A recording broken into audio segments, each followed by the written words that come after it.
लाडो लक्ष्मी योजना में फिर बदलाव। सीएम सैनी ने एक बार फिर खुद कर दिया ऐलान। चुनावी वादा पूरा करने की तरफ बढ़ रही है सरकार या फिर कुछ और प्लान? आखिर क्यों हो रहा है बदलाव बार बार स्कीम में, और इस नए बदलाव से क्या क्या लाभ मिलेगा लाभार्थियों को, जो मैं आपको बताने वाला हूं। हरियाणा की लाखों महिलाओं के लिए फायदे की संभावनाएं, और नंबर भी काफी बड़ा है, करीब 17 लाख।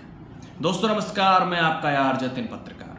हरियाणा की राजनीति में एक बार फिर महिलाओं के खाते में हर महीने आने वाले 2100 रुपए चर्चा के केंद्र में है। वजह है सरकार का लाडो लक्ष्मी योजना का दायरा बढ़ाने का फैसला। अब सालाना 1,80,000 रुपए तक की पारिवारिक आय वाले परिवार की महिलाएं भी इस योजना के दायरे में आ सकेंगी। सरकार के इस फैसले से करीब 17 लाख नई महिलाओं के जुड़ने का अनुमान है, यानी मौजूदा करीब 10 लाख लाभार्थियों के साथ योजना का दायरा करीब 27 लाख महिलाओं तक पहुंच सकता है। राजनीतिक तौर पर 17 लाख का आंकड़ा छोटा नहीं है। अगर करीब 17 लाख नई महिलाएं योजना से जुड़ती हैं और उन्हें हर महीने 2100 रुपए मिलते हैं, तो सरकार के लिए यह बहुत बड़ा सामाजिक सुरक्षा कार्यक्रम बन जाएगा। मौजूदा लाभार्थियों को जोड़ने पर संख्या करीब 27 लाख तक पहुंचने का अनुमान है, और महिलाओं के खाते में सीधे पैसे पहुंचना सिर्फ आर्थिक सहायता नहीं होगी, इसका राजनीतिक असर भी होता है, क्योंकि जिस योजना का पैसा सीधे बैंक खाते में आता है, उसका लाभार्थी अपने परिवार के स्तर पर सरकार की उस योजना को सीधा महसूस करता है। यानी सरकार ने एक बार फिर से योजना का दायरा बढ़ाकर यह संदेश देने की कोशिश की है कि 2100 रुपए की मासिक आर्थिक सहायता अब ज्यादा से ज्यादा महिलाओं तक पहुंचाई जाएगी। लेकिन कहानी सिर्फ इतना ही नहीं है, इसके पीछे हरियाणा की राजनीति का एक बड़ा सवाल भी छिपा हुआ है। क्या सरकार धीरे धीरे उस चुनावी वादे को पूरा करने की दिशा में बढ़ रही है, जिसमें हर महिला को 2100 रुपए देने का वादा किया गया था? जैसा कि विपक्ष भी आरोप लगाता रहा है कि सरकार ने चुनावी समय में हर महिला को 2100 रुपए हर महीने देने का वादा किया था, लेकिन अब अलग अलग शर्तें लगाई जा रही है। यही वजह है कि लाडो लक्ष्मी योजना अब सिर्फ एक सरकारी योजना नहीं, बल्कि हरियाणा की सियासत का बड़ा राजनीतिक मुद्दा बन चुकी है, क्योंकि कई बार बदलाव भी हो चुका है इस स्कीम में। लाडो लक्ष्मी योजना की शुरुआत जिस रूप में हुई थी, उसमें पात्रता के लिए परिवार की सालाना आय जो थी, सालाना आय सीमा, वो 1 लाख रुपए रखी गई थी। इसके बाद इसे बढ़ा करके 1,40,000 रुपए किया गया, और अब सरकार ने इसे 1,80,000 रुपए करने का फैसला किया है। जो सालाना आय है, मैं उसकी बात कर रहा हूं फिलहाल। यानी कि लगभग 1 साल के भीतर अगर आप देखेंगे तो आय सीमा में तीसरी बार बदलाव हुआ है। यहां तक कि खाते में राशि भेजने को लेकर भी काफी बार बदलाव की चर्चाएं हुई। पहले 2100 रुपए भेजे गए, फिर चर्चा हुई कि हर महीने भेजने की बजाय 3 महीने के इकट्ठे पैसे भेजे जा सकते हैं। फिर हुआ कि 1100 रुपए खाते में जाएंगे हर महीने, और बचे हुए 1000 रुपए FD RD होगी उनके, जो बाद में इकट्ठा पैसा निकाला जा सकता है। और सरकार ने तर्क दिया था कि इकट्ठा पैसा कहीं काम आ सकता है।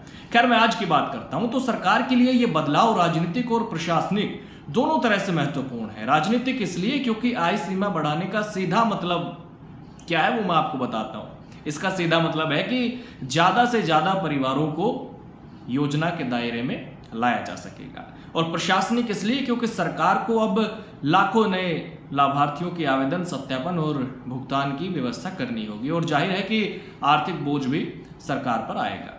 सरकार पहले ही इस योजना के तहत करीब 10 लाख महिलाओं को भुगतान कर रही है। अगस्त 2026 में जारी सरकारी आंकड़ों के मुताबिक योजना की 10वीं किस्त के रूप में करीब 9.98 लाख महिलाओं के खाते में 209.62 करोड़ रुपए भेजे गए थे, और अब तक 10 किस्त में 2042 करोड़ रुपए से ज्यादा की राशि दी जा चुकी थी। यानी कि सरकार के पास अब इस योजना को लेकर एक वास्तविक भुगतान रिकॉर्ड भी मौजूद है। तो सबसे महत्वपूर्ण तारीख अब है 25 सितंबर, क्योंकि सरकार ने पिछले साल पंडित दीनदयाल उपाध्याय की जयंती के अवसर पर इस योजना की शुरुआत की थी। इस साल भी इसी अवसर के आसपास नए पात्र परिवारों के लिए पंजीकरण खोलने की तैयारी है। सरकार ने पहले ही कहा है कि सितंबर से 1,80,000 रुपए तक की वार्षिक पारिवारिक आय वाले परिवारों की महिलाएं पंजीकरण करा सकेंगी। यानी 25 सितंबर सिर्फ एक तारीख नहीं है, ये सरकार के लिए राजनीतिक रूप से भी महत्वपूर्ण दिन बन सकता है, क्योंकि इस दिन बड़ी संख्या में नए आवेदन का रास्ता खुलेगा, और सरकार इसे महिला सशक्तिकरण और अपने चुनावी वादे को आगे बढ़ाने के रूप में पेश करेगी। और विपक्ष इसी फैसले को दूसरे तरीके से देख सकता है। हाल ही में रेवाड़ी के बावल में सीएम सैनी पहुंचे, वहां उन्होंने लाडो लक्ष्मी योजना को लेकर के बड़ा संदेश दिया। सीएम ने कहा कि सितंबर से रजिस्ट्रेशन फॉर्म खुलेंगे और 1,80,000 रुपए से कम वार्षिक आय वाले परिवारों की महिलाएं इसमें आवेदन कर सकेंगे। उन्होंने ये भी कहा कि ऐसी पात्र बहनों को 2,100 रुपए दिए जाएंगे और कोई पात्र महिला इसमें नहीं छूटेगी। ये बयान इसलिए महत्वपूर्ण है क्योंकि सरकार अब सिर्फ योजना के नियमों की बात नहीं कर रही है, बल्कि मुख्यमंत्री खुद मैदान में जाकर इसे राजनीतिक संदेश के रूप में पेश कर रहे हैं। यानी आने वाले दिनों में लाडो लक्ष्मी योजना सरकार के जनसंपर्क अभियान का बड़ा हिस्सा बन सकती है। लेकिन विपक्ष के पास भी सवाल मौजूद है, तो अब जरा विपक्ष के नजरिए से देखिएगा। विपक्ष लगातार ये सवाल उठाता रहा है कि चुनाव के समय हर महिला को 2,100 रुपए महीना देने का वादा किया गया था, लेकिन सत्ता में आने के बाद योजना में पात्रता की शर्तें और आय सीमा जैसी व्यवस्था लागू कर दी गई। विपक्ष का तर्क यह है कि अगर वादा हर महिला को 2,100 रुपए देने का था तो फिर पात्रता की शर्तें क्यों?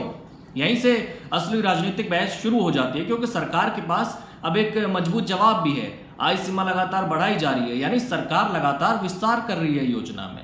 हरियाणा सरकार ने लाडो लक्ष्मी योजना के लिए 2026-27 के बजट में 6500 करोड़ रुपए का प्रावधान बताया है। सीएम का दावा है कि इस योजना की कोई भी पात्र बहन नहीं छूटेगी, वंचित नहीं रहेंगी, उनको इस योजना का लाभ जरूर मिलेगा। तो फिलहाल इतना चाहिए कि लाडो लक्ष्मी योजना अब हरियाणा की सिर्फ एक कल्याणकारी योजना नहीं रही, ये महिला वोटर, सरकारी खजाने और चुनावी वादे तीनों के बीच खड़ी एक बड़ी राजनीतिक योजना बन चुकी है। और अब नजर सितंबर महीने पर जब रजिस्ट्रेशन खुलेंगे।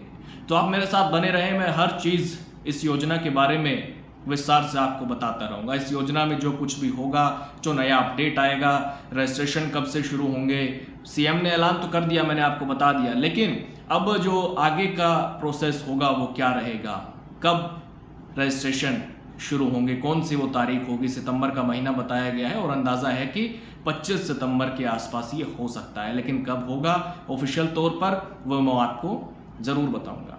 हालांकि आपको अगर कुछ कहना है तो जरूर कह सकते हैं। कमेंट बॉक्स के दरवाजे हमेशा की तरह आज भी आपके लिए खुले हुए हैं। नमस्कार।